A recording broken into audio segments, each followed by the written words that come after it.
It is an honor and a privilege to be here. I've been telling friends that I've been bumping into over the last few days, I am so nervous. And I am typically not nervous because I love to talk with people. So bear with me as I'm just soaking it in, being here with you all in a monumental moment in my life story. And I'm really excited to share with you all the crazy things that we do in Southern California. All right, origin story. So this is my context where I grew up. I'm from a beach town in North County, San Diego. This is the La Jolla Cove, where I grew up. It was the land of the Kumeyaay. And I, at a very young age, you could see that I was a bit wily. I started off being a human herder of 5 sisters. And so it was pretty natural for me to start working with sheep and goats.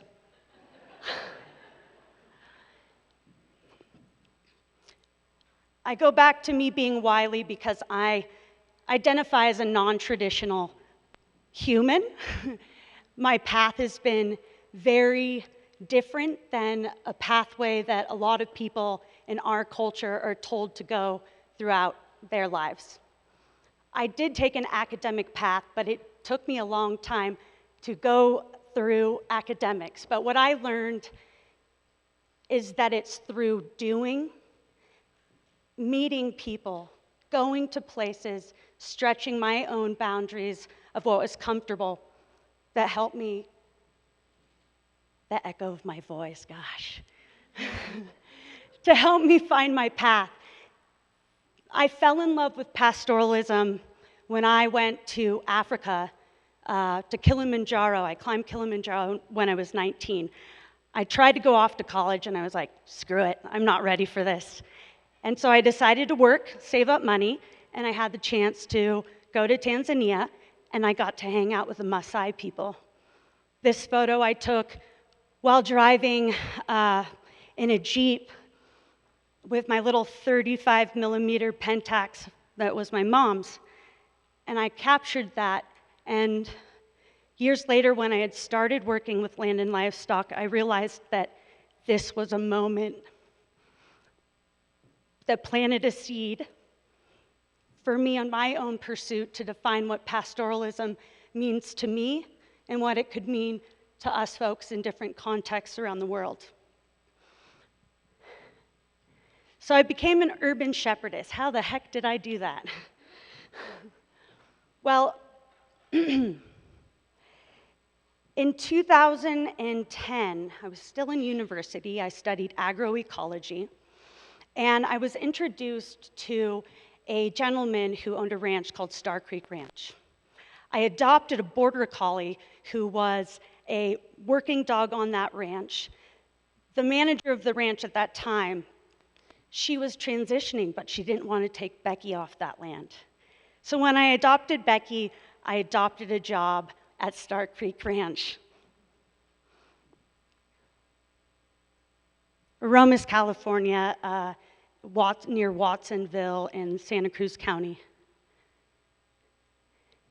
Seeing what incredible things were being done at Star Creek Ranch with holistic management using sheep and goats to clear understory of redwood, old growth redwoods, using holistic management principles that I helped to document season to season, I saw what incredible impact this strategy of using sheep and goats as a tool. I had this wild idea, being someone who also loves the city. I took the idea to Mr. Pete Polis and the foreman at the time. I said, what if we took the sheep and goats off the ranch and went up to the Bay Area where I hear there's a contract RFP opening for a new goat grazer? And I think at the moment he thought I was absolutely nuts, and he let me pursue that.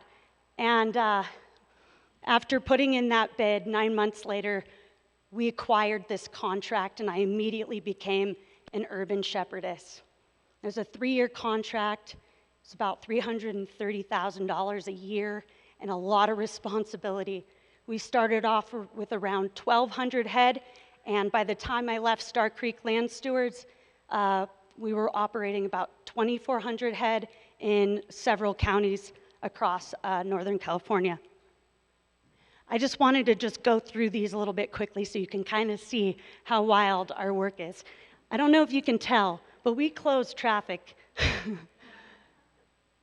A lot of people didn't know what was going on in that back, but we're finding more and more that people are actually being cool with us crossing highways and busy roads. That's the Caldecott Tunnel. Sheep and goats were being seen by thousands and thousands of people leaving the East Bay to the other side of the tunnel. So at that time, I was about 25, 26, and it was the beginning start of Instagram. Social media was big, and I loved taking photos of what I was doing. A lot of my urban friends saw these photos and they're like, what the heck are you doing? How can I get into this? Or just out of curiosity, there were a lot of people who are just like, wow, you make this thing look really cool. How can I live in Berkeley and also herd sheep and goats? I really wanted to be able to give people an answer that wasn't, I am an absolute nutcase and I just found my way into it. So enter Fred Provenza. Who here, at a raise of hands, has heard Mr. Fred Provenza? Yeah, my people. I first heard Fred at my first Quivera conference in 2012. Fred is, I'll start getting emotional now. Fred is one of my personal heroes and mentors. And when I first heard him speak, well, for those new folks who don't know how awesome Fred is, he's a wildlife biologist, a professor emeritus, who studies behavioral ecology, studying how learning influences forage behavior and the links between soil, plants, herbivores, and humans. He was a co-founder of Behave, and he has written hundreds of papers. He has 3 books, all in which I consider Bibles of mine and my work. You can see these are my notes that I found from that talk. There are certain things in here that I go back to and I'm like, man, he sure did plant the seed. My mind was blown by Fred's work. He ignited inspiration in me that has been my guiding compass. Why? Because he posed in this book, The Art and Science of Shepherding, Tapping the Wisdom of French Herders.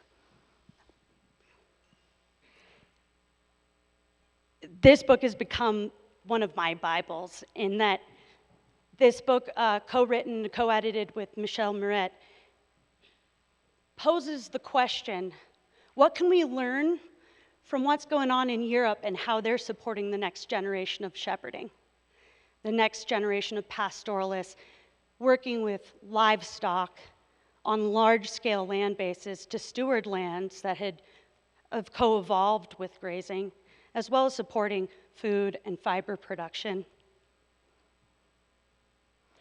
Fred's questions had me keep on going, and the ruminations around how can I support more people getting into this? How can I answer that DM on Instagram of like, how did you get into this? How can I do that?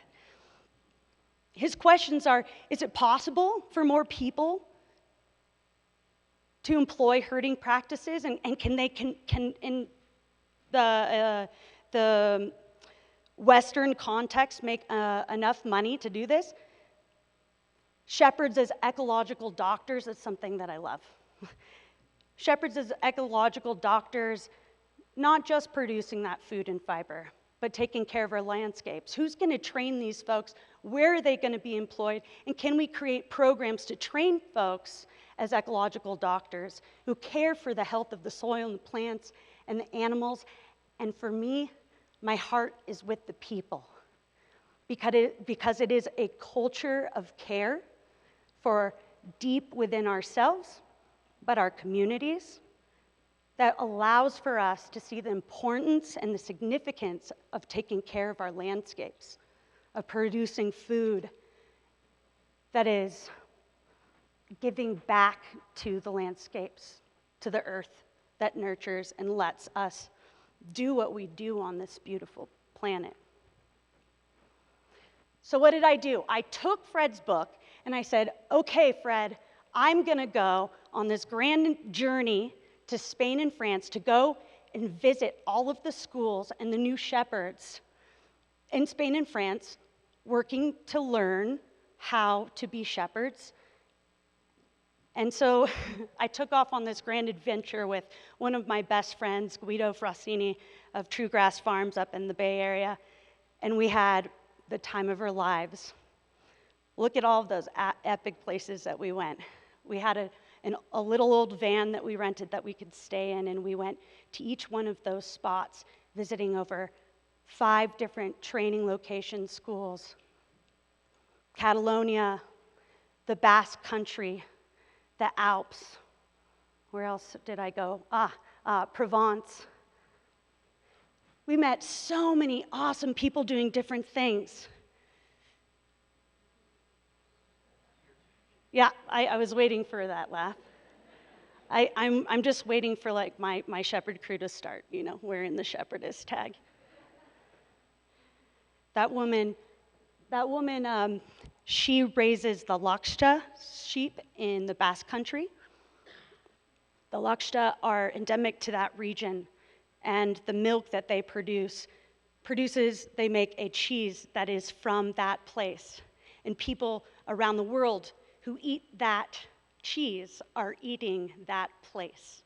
And the culture is so tied into what they produce, and the pride and the love and the care and the tradition of what they are eating is also acknowledging the animals that they tend that are of that place. These were a cohort of shepherds that I got to meet in Catalonia. They had their classes in both Catalan and Spanish, and few of them were able to speak with me in English, thank goodness, because I went to Spain and France really confident about my language skills, and quickly learned that every part of these places that I went have very different ways of speaking. I did want to point out that the majority of these people that came through this school came from cities like Barcelona. They came to the school coming into their second careers, some of them leaving university and recognizing that they want more practical, on-the-ground experience in what they were doing with their lives. And so what did I do after collecting all of this information from Spain and France and meeting all of these amazing people? I produced a report to begin the answering, can we do this in an urban context? I will make sure that everyone has the resource to this report because it has some really inspiring things in there, and also a slideshow presentation that goes deeper into each one of those schools and what I learned there. What we learned, this is actually some notes from Guido's journal, some of these pieces: ruthless collaboration, radical empathy, compassionate power plays, I love that one, working as seriously as a child is playing. Every place that we went was so unique from the next, but the thing that was a common thread was the deep care and connection of place, tradition, and what people were doing. A culture of care derived from within with each shepherd that we met. So inspired by all of these things in the adventure, I came back home to think about how can we do this here? I was stumped. I gathered all of this information and was so inspired, but I did not know how to answer some of the largest challenges we have in the United States for new folks coming in to work in general, starting our own lives. And I was quite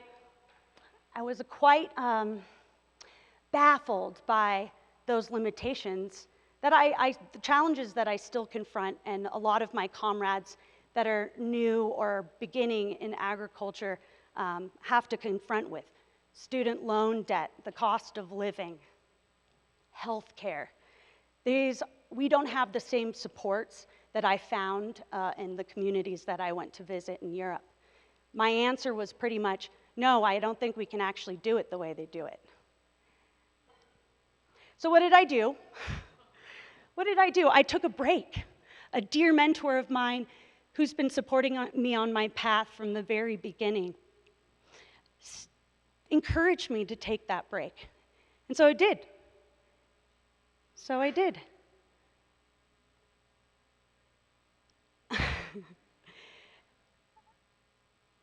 I share that with you because I had to take one of the first big leaps in recognizing that I was very ambitious in starting the Grazing School of the West as a project I was going to run with, and that was going to be my next big thing after being an urban shepherdess project manager of Star Creek Land Stewards. I needed that break. So I headed to LA and I pursued stunt performance. We all need to make money. They can make some really good money. But I wanted to ride horses, not jump off of like 3 stories. So I just had to show you. This is a little bit of my break. You can laugh. It's totally fine. This is absolutely nuts. Told you I'm a crazy goat gal. So oxygen mask. I had to take a break because I was broke. I was broke fighting, going out there for the good work of growing Graziers. So one of the things I ended up leaning into was a business that I built with a friend of mine in 2014. She's a designer in the East Bay, a friend of mine when I lived in the city. And having experience working in the sheep and goat industry, I was able to be connected to some of the largest processors, actually the largest processor of sheep and goats west of the Rockies. And when visiting, I found that they're baling hundreds and thousands of salted hides that go into the global commodity market, pennies on the dollar. And I said, well, these are all California raised and grazed. Why can't they stay here? They're so beautiful. So that's me and Laura with about 60 salted hides in my Scion XB. And we took them to a tannery in the Central Valley, and we started working with this tanner, and then we started expanding to other small-scale tanneries that use more natural methods, not using heavy chemicals and whatnot. And what we were able to produce, taking byproducts, these essentially wasted, beautiful hides that would be shipped to China where there was less environmental regulation for tanning, where many of these hides would turn into paint rollers and upholstery filling. We tan them and turn them into beautiful, beautiful hides that urban folks have just totally wrapped up into, and they're used in interiors, and I'll go into a little bit more about our markets. But we essentially were taking a salty, smelly hide, getting them tanned, and then taking them to fancy markets in San Francisco and Los Angeles. Most of the business is still going strong. This business has been paying my bills, paying my student loan debt, paying my rent from the very beginning, and it's actually the business that helped me to elevate and start my own business, or my own prescribed grazing business, Shepherdess Land and Livestock.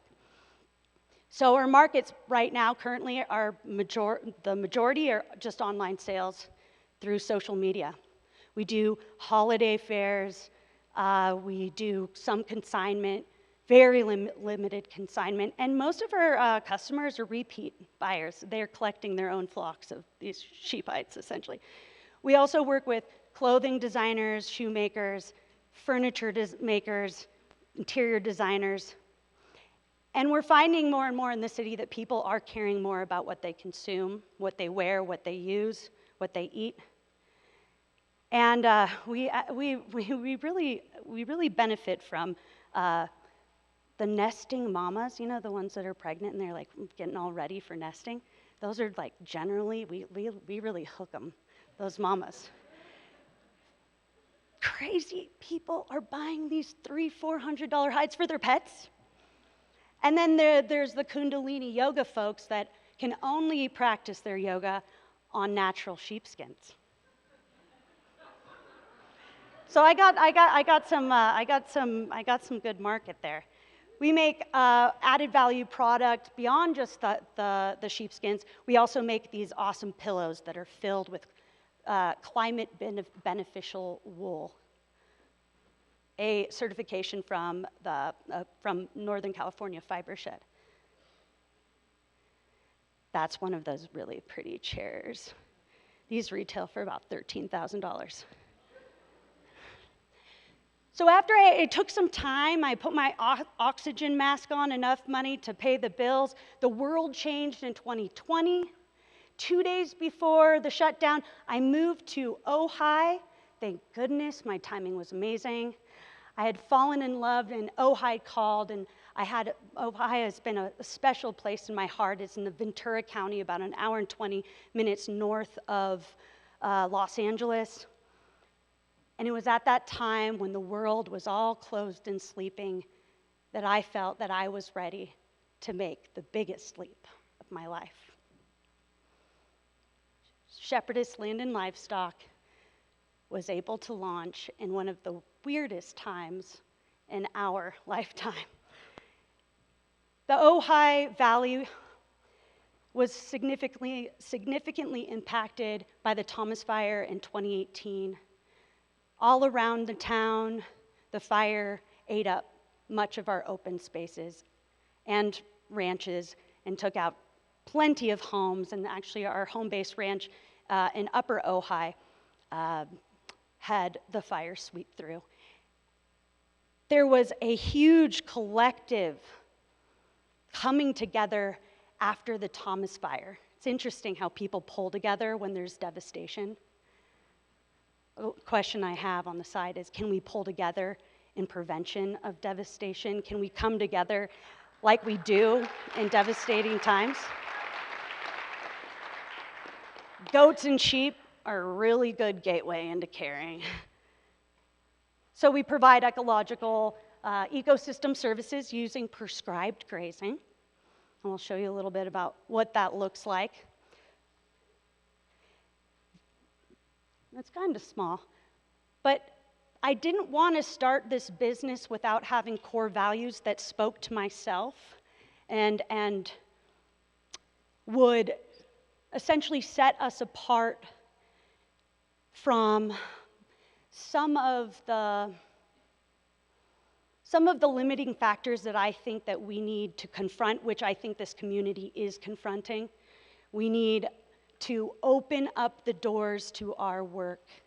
And equity, empathy, and care is essential, is at the heart of why I do this, because I think more kinds of people need to be coming into this work because we are not enough. Again, the culture of care, coming together as we do in devastation, we need to come together to be excited about the work, to prevent these things, to meet climate change, to not fight fires, but to prevent them.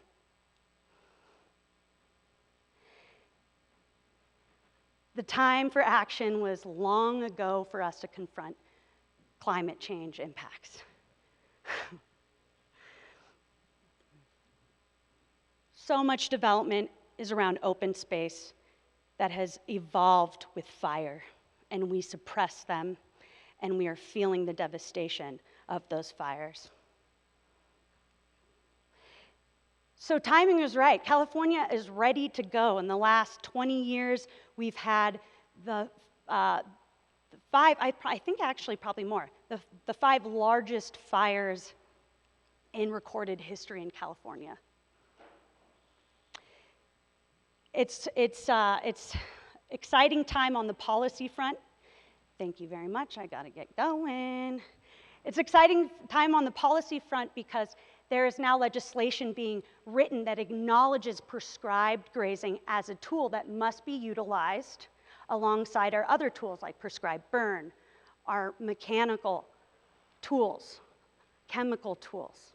This is an ecological approach that can pair with these others that are fossil fuel dependent and also requires chemical at times.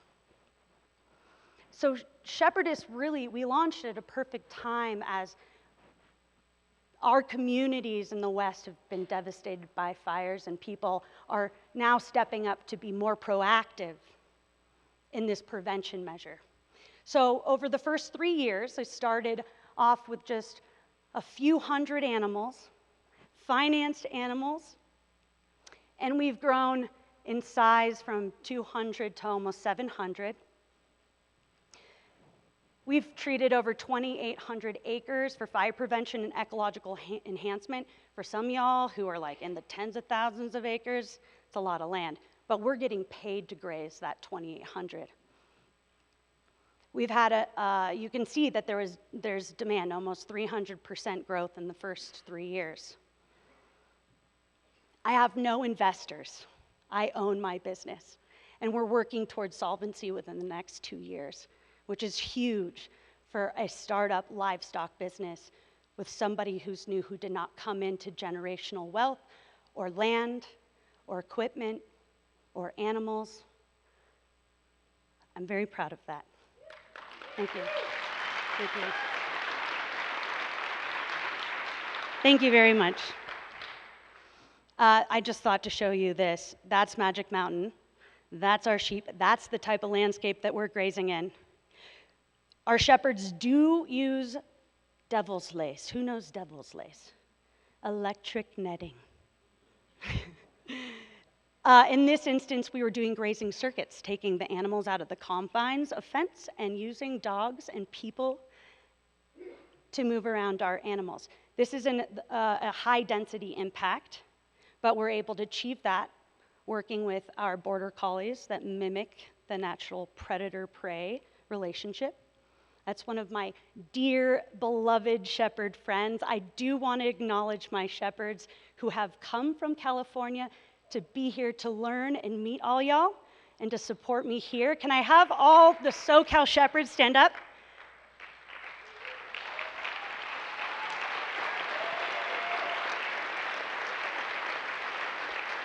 Where's Jenya and Danny? Thank you. It takes a herd. So this is a video that I want to make sure that this gets disseminated. Unfortunately, oh, there it is. This is John doing a little project in the morning with some escapees. He's at that very top. You can see the dog. Can you see the cliffside, people? Can you see what we're grazing on? Like, what are those guys eating? We used mixed herds of sheep and goats. We used primarily hair sheep because they are very much so adapted to what we put them through. They get fat and happy off of nothing, and they do great at breeding. And we use Spanish boar goats. This is Shepherd Dylan, working a culvert on one of our big projects. We're contracted with a developer that's responsible for clearing space around a community, one of the largest populated city in the western states, Los Angeles. This is in North County, Los Angeles. We also had the chance, I'm not a cattle gal. In fact, I'm kind of afraid of them. But our client said, hey, we want to see what mob grazing looks like on our irrigated pastures. So I rallied my friend Ryan Morgan in, who is a holistic management practitioner, a young buck cattleman, and he came in and he showed these folks what it looks like to bring in high density numbers. We were managing about 600 stockers for this season. So our grazing strategy, I already said, we use electric netting. We do all kinds of weird, crazy things to figure out how to move. That's a cool welding cart. We call that the R2-D2. We use, in some cases when we have lots and lots of fence, we use 2 energizers and batteries to go along both sides. We use the Premier netting, 42 inches. 4 8-joule energizers, and then we use solar panels to keep trickle charge. This is when Boss had to go help build fence, and I took a lot of those photos. I'm like, you guys have to be kidding. You're doing this? I never said to do this. I'm like, and I have to build this and take this down? You guys are nuts. I'm not coming to work with you. We also use dogs. I think dogs are what get a lot of us new folks into this work. I mean, I got into this work because I adopted a border collie. I think that for us working with our dogs, building the relationship to the land with the animals through our relationship with our dogs is one of the most rewarding things. Yeah. We like to herd instead of trailer as much as possible. Our goal is to build routes of contracts of private and public land where we're able to herd our animals, pass them through private property lines, sometimes opening up gates and fences with permission, cutting some old fence from time to time. But herding is something that we love to do, especially stopping the roads in Ojai with our sheep and goats. We use a porta-yard, aluminum trailer. Everything has to be mobile. We move sometimes every 2 weeks. Sometimes we can stay for about 3 weeks, or a lot more, 3 months. So when I started, it was just me. I brought on one shepherd. And then that shepherd decided to go and travel the world and visit pastoralists and see how they're making cheese. And so I quickly did not have a shepherd my first season because his heart was calling him elsewhere. And so I was like, oh my gosh, I got to train more people. Who's going to work with me? I needed more help. And they came. This is one of my oldest friends from San Diego who now has been with us for 3 years. He's our operations manager. He's my sweetheart. And I think he exemplifies folks who come from non-traditional backgrounds who have gotten into this work. My team is so awesome. The people have come and they've needed to train, and they've needed jobs, and they're doing both at the same time. Viable livelihoods. People need to get paid while they're learning. Shout out, Caitlin. The core team is here right now, and we're in the second week of lambing. So Caitlin, Corbin, Noe, if you're listening, thank you so much for allowing for us to be here. We also have a small fiber flock of Navajo churro that we were able to source from the Dene during the Sheep's Life Festival 2 years ago. Shout out to all of my Dene shepherds. You inspire me every day. So training began. We're finishing off our 3rd season, and every year we train and more people. And some people just come to train and get a taste of the work, and some people stick around. That's my first cohort of shepherds, minus John. He should be in there, but he was probably a baristing, making coffee on the side. This is probably one of the most rewarding things I can share. The challenges and barriers of getting enough experience to enter into this work are phenomenal. The hardship of finding the land access and other comrades to work with you is tremendous. What I've been able to do with Shepherdess Land and Livestock is to create pathways for people to pursue their own dreams. And Dylan has been a founding shepherd, and he's been able to build his own meat business, Boak House Hearth and Husbandry, as a brother business to Shepherdess, and he runs his wether lambs with Shepherdess, and it's a mutually beneficial thing. It's amazing. Raised and grazed in the Ojai Valley, the lamb is being eaten through the restaurants in town. Yeah. Shout out, Dylan. I'm so proud of you. Noe is another shepherd of ours, and he has started his own shearing business, and he's getting a lot of nice experience shearing our own churro. People have been everything to making this dream come true of mine. And again, I found that that thread that I found for those folks in Spain and France who are learning, that same thread is there with my folks. And it's caring for place, caring for each other, that has been everything that's made this work. So back to Fred's question. We need to create programs to train new people into this work. How are we going to do this? Well, the new agrarian apprenticeship program, before I had any ability to train people, I realized training people through my business was the only way, not building a nonprofit at the time in my life. The new agrarian apprenticeship program is where I sent people and still send people because, again, I'm scared of cattle and that's not my thing, and there's a lot of folks that are fit for cattle. But to begin answering Fred's question, how do we do this here? Can it be done? And I say yes, Fred. So this last fall, we had a Shepherd's boot camp. We opened it up. Within 1 week, we had over 70 applicants, which I'm very thrilled about because we only had like one Instagram post.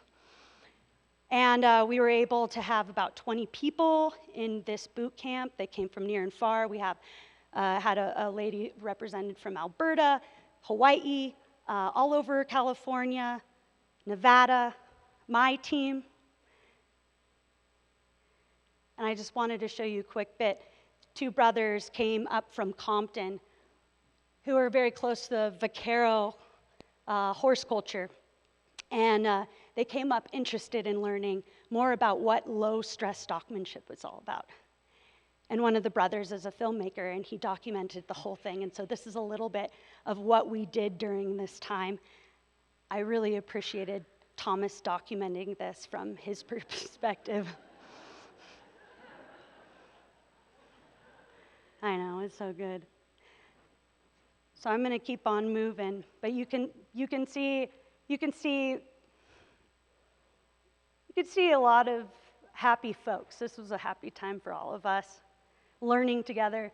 That's Dylan talking shop on how we would go out to landscape and how we would bid a project. I'm moving through it because I got like a couple minutes here. Showing the folks how we work dogs. We are all novice. I don't say I'm an expert in anything. I'm just showing folks how we do it in our context. But this round pen has been really helpful in working our young dogs. So Becky, great grandmother to Gus, who is Dylan's dog. So Grazing School of the West, Olivia already kind of previewed what this project is. And this is our next step through being able to train people through my business out of my need. We're able to now look at how Grazing School of the West can dovetail with learning while working and getting the other components necessary to be a viable shepherd, but also to be a viable business owner.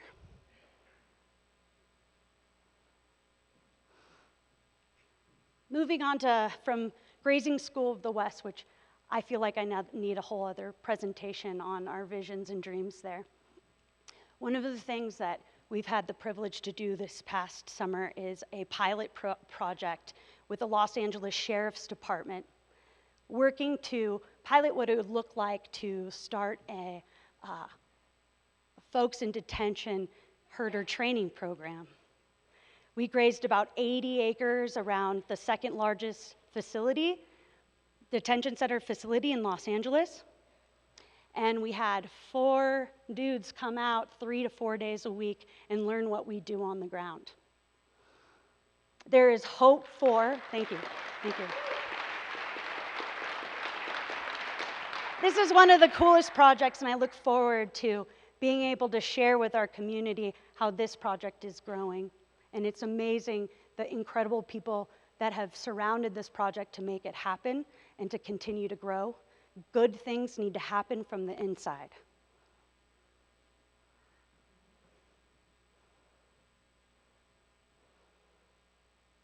Ojai Valley, we have the community-supported grazing program pulling together community members private and public landowners, working to create a goat superhighway around the town to graze the most fire hazardous vegetation appropriate for grazing. It's a project of the Ojai Valley Fire Safe Council, and I'm very excited to see how our Goat Fund Me campaign works. And we're working to bring community dollars into this fire prevention program and to try to create a model for other communities to have community investment, community funding for these types of programs. So again, to answer Fred's question, yes, it is possible to raise awareness and esteem for herding practices and to earn decent wages. We're working on how to make that even better. Do folks want to be ecological doctors? Absolutely. Who will train them? The folks that need them, the operations that need new shepherds. We're running businesses and we need people who know to have the skills through knowledge and wisdom, through experience, to do this work. Where will they be employed? Prescribed grazing is a tremendously growing industry in California, and we need to have people who know the love of the land and the ecology, animal husbandry. We need to take care of our animals. Healthy animals is a healthy land base, which is a healthy, happy shepherd, and healthy communities, because you definitely have folks that get grumpy when they don't understand livestock and what it means to raise them. But we're bringing much more awareness as we're grazing in some of the most populated areas in the country. Thank you, New Agrarian Apprenticeship Program, for creating pathways for so many of my most inspiring friends who were at the upfront of the New Agrarian Apprenticeship Program. They are leaders as next generation, new generation agrarians. And so I did want to hats off to the New Agrarian Apprenticeship Program, and I'm very excited for the Grazing School of the West to provide pathways through prescribed grazing for other folks to get into land and livestock work. Diversity is resilience.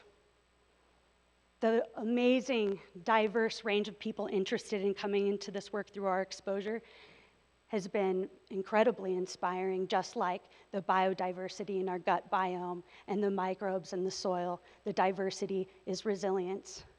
Diversity in the people that we work together and collaborate with is resilience.